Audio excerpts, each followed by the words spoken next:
Magte-test po tayo ng pizza crust today. Pero buong pizza po yung nakikita ninyo ngayon, no? So ito po siya. Ayan. So bakit po natin ito-test yung pizza crust? Ito pong pizza crust na to, this is made out of mozzarella cheese at saka almond flour. So may experiment na naman po si Mrs. Pero the rest of the ingredients, na-try ko na po to. Kung maaalala nyo po yung pinost ko na DIY pizza, or homemade pizza. Pita bread po yung ginamit ko ron. Pero ito po, different crust po ito. Yung pepperoni, yung queso, yung pizza sauce, lahat po yan, kasama po yan doon sa may pita bread. Kaya wala pong ingredients ito na po pwedeng mag-trigger ng blood sugar spike. I mean, yung toppings po at saka yung cheese. So, yung crust, tingnan po natin kung may epekto po ba sa blood sugar.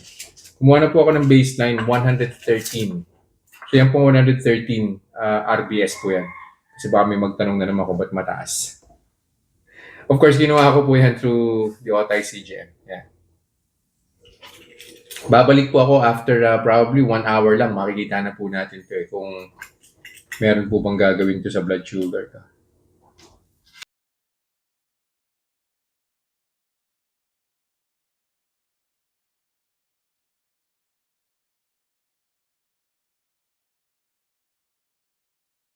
Conclusion na po tayo. Pizza, homemade pizza po yung kinain ko today, 1 hour ago. Alam niyo na po siguro kung bakit pinutol ko na yung monitoring. So nag-start po yung blood sugar ko 113.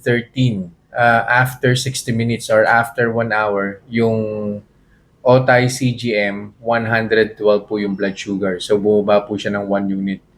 And then yung arrow right after the number, padiretso na po siya. And soon bababa na po yan, probably in the next 15 or 30 minutes.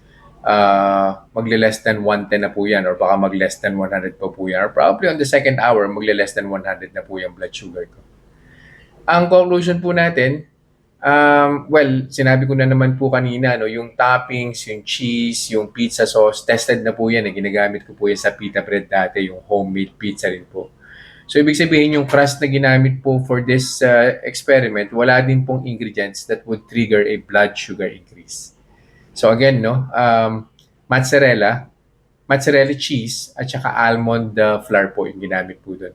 Ilagay ko na lang po sa description yung complete recipe at saka yung steps kung paano po siya gagawin. Kung gusto niyo pong itry sa bahay niyo, madaling-madali lang po siya.